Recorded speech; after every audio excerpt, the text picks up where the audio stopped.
with coverage you can count on. This is the Erie News NOWCAST. Good evening, I'm Kristen Allen. Thanks for joining us for tonight's edition of the Erie News NOWCAST. Well, it's back to business of helping kids at the Barber National Institute today after a fire broke out last night on the roof over the gymnasium. A maintenance worker first noticed the fire around 8:20 p.m. last night and then called for help. That quick thinking likely prevented any major damage. Crews had been in the process of replacing the roof on the gymnasium, so fire investigators are looking into whether or not that played a part in the blaze. Restoration teams were on scene last night cleaning up water damage to the gym, and officials say the damage is, quote, very limited. No one else was inside the buildings at the time, and we're told all programs and services were able to go on today as usual.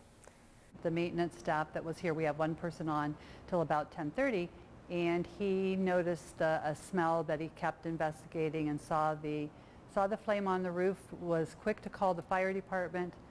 They came quickly and were able to put it out very quickly. We really appreciated their quick response and thoroughness. And Erie firefighters are still working to determine an exact cause of that fire. And members of the Erie Police Department say their final goodbye to one of their own today. EPD officer Jason Belton passed away this week from what the coroner determined was natural causes.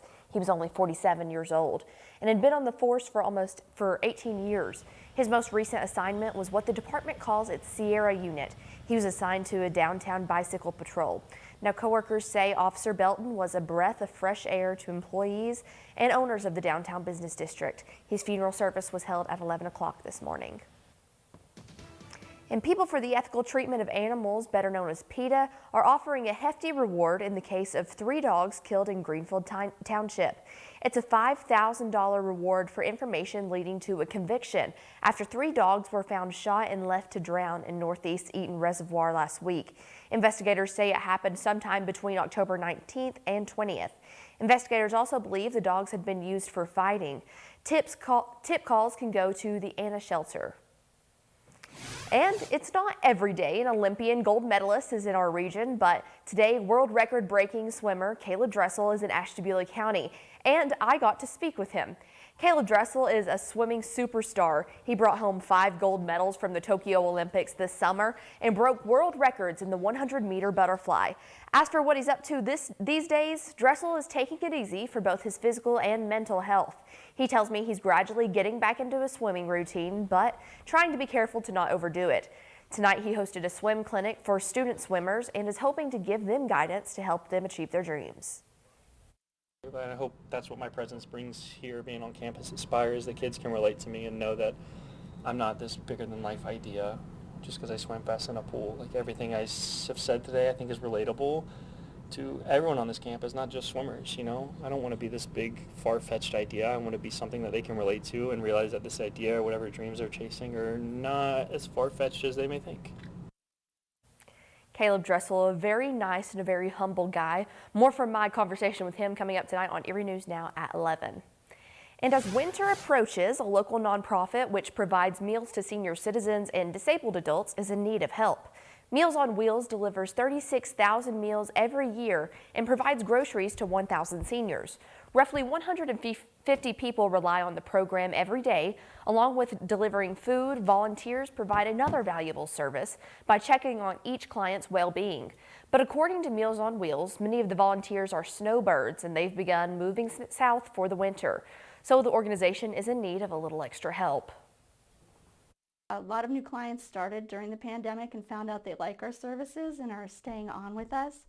A lot of grocery shopping clients found out how easy it is and what a great system it is to get groceries delivered to their doorsteps.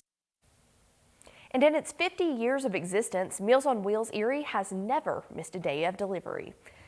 And the FDA grants emergency use authorization to the Pfizer vaccine for use in children ages 5 to 11. That authorization comes a couple days after the FDA advisory panel recommended and approved use of the vaccine. The decision-making process now moves to the CDC, which needs to sign off on the vaccine before it can become widely available. Already, Pfizer is ramping up production of the child-sized doses, marking them with special orange caps you see on your screen here, so they won't be confused with adult ones. Pfizer says its data shows the vaccine to be more than 91% effective in young children. And the Erie County Sheriff's Department gives back to help the fight against breast cancer. On behalf of the Erie County Sheriff's Office, I would like to present this check of $1,235 to Link by Pink in honor of Breast Cancer Awareness Month. Thank you. As you just heard there, donating more than $1,200 to Linked by Pink today, participating sheriff's deputies paid $75 to be able to grow facial hair for the month. Now, they usually do it for No Shave November, but bumped it up this year as October's Breast Cancer Awareness Month. And for many of these sheriffs, this cause hits close to home. Especially that with this local charity, it goes directly to the residents of Erie County that are affected by this. Personally, my mom had it. My wife's mother passed away from it, so it's a cause close to us. It feels amazing. Any way I can help out survivors or families that are affected by this is what brings enjoyment to me. Certainly a great cause there. Last year, the Sheriff's Department donated to the Police Athletic League, and next year they'll forego shaving their beards for another local nonprofit. Well, we thank you for joining us for this edition of the Erie News Nowcast. Join us for our next news at 10 p.m. on the CW and 11 p.m. on WICU and WSCE. Have a great night.